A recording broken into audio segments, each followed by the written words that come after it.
అన్నింటికంటే ముఖ్యంగా ఇసుక, ఉచిత ఇసుక ఫ్రీ. ఏం తమ్ముళ్ళు, ఎన్నికల ముందు చెప్పాను, ఫ్రీ ఇసుక ఇస్తానన్నాను, ఉచిత ఇసుక ఇస్తా అన్నాం. మాట నిలబెట్టుకున్న పార్టీ ఎన్డీఏ పార్టీ అని చెప్పి కూడా నేను మీకు తెలియజేస్తున్నా.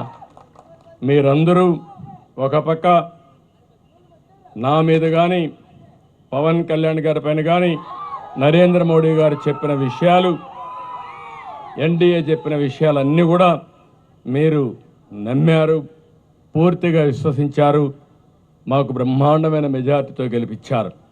మేమందరం కూడా మీకు రుణపడున్నాం. తప్పకుండా మీ రుణం తీర్చుకుంటాం. ఎట్టి పరిస్థితుల్లో నా ఆలోచన ఒకటి, ఆంధ్రప్రదేశ్ని నెంబర్ 1 రాష్ట్రంగా తయారు చేయాలనేది ఏకైక ధ్యేయం. ఇప్పుడు ఎక్కడున్నామంటే అందరికంటే వెనకానున్నాం.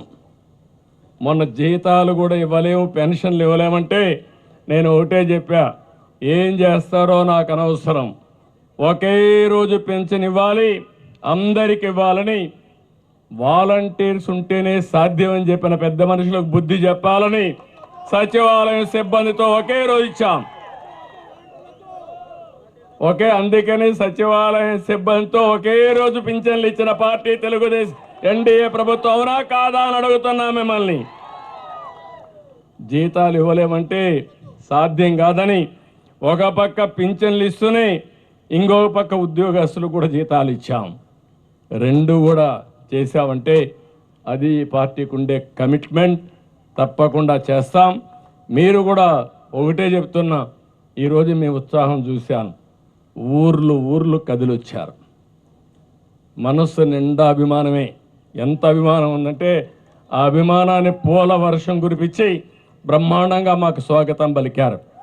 నేను మిమ్మల్ని కోరేది ఒకటే, మేము పనులు చేస్తాం, మీరు ఆలోచించి అవన్నీ ఏ విధంగా అమలు చేస్తున్నాం చూసుకోండి. నేను చెప్పేది, మా నాయకులు చెప్పే మాటలు కూడా మీరు వినండి. ఇన్ని మీరు సహకరించండి. మీ యొక్క శ్రేయస్సే మా అభిమతం. దానికోసమే పనిచేస్తాం. ఏ పని చేసినా ఈ రోడ్లన్నీ చూస్తున్నా, ఏం చేయాలో నాకే అర్థం కావడంలా. ఆ గొయ్యల్లో ఎవరిని పూడ్చాలి తమ్ముళ్ళు? పూడ్చాలి ఆ గొయ్యల్లో. ఆ గొయ్యలు పెట్టిన వాళ్ళని పూడ్చాలి. ఇప్పుడు మనం ఆ పరిస్థితిలో ఉన్నాయి. మొత్తం రాష్ట్రమే గుంతలైపోయింది.